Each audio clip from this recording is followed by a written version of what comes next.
So some of the push factors in Honduras are lack of employment opportunities, lack of education opportunities, high unemployment. But the biggest push factor that I'm seeing sitting in Honduras is the violence, the level of violence.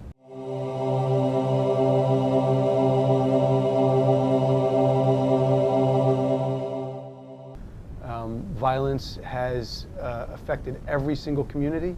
Gangs have controlled some of these communities, and the youth are very much affected, since they're more than half of the population are under the age of 18. Okay, so what the gangs do in Honduras and how they were formed comes out of the civil wars in Central America during the 80s.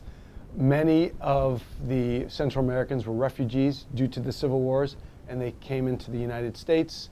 A lot of them went to LA, most of them went to Los Angeles in California, but a lot of them spread out into New Jersey, New York, some here in Philadelphia. And basically these gangs, they were unemployed going to the United States.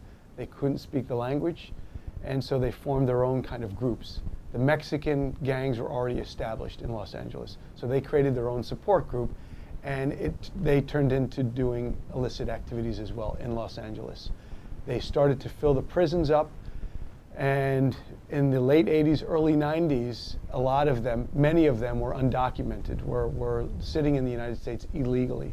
So what the US decided to do was to send them back to their own countries, because it would reduce the amount of gang activity in the United States, and it was a problem that the United States couldn't really deal with. So they sent them back to Honduras, Guatemala, and El Salvador.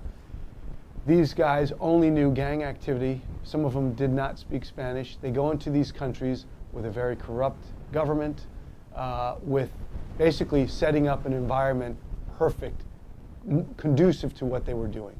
And that's exactly what happened. So the way I explained it is they get their PhD in the United States, and they go practice back at home in Honduras, El Salvador, and Guatemala. And that's what's taking place.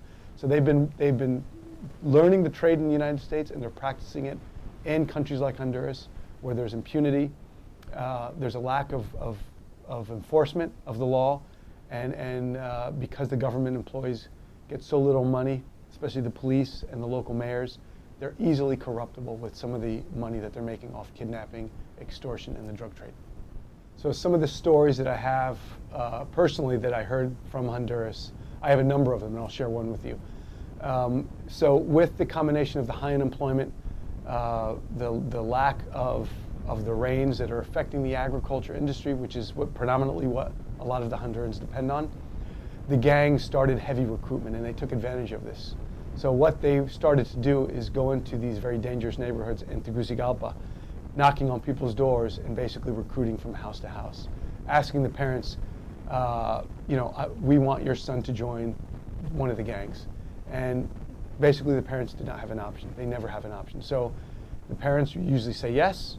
If they don't say yes, they send their kids immediately across the border to make that 15 to 20 day trek, or parents are killed as well as the kid.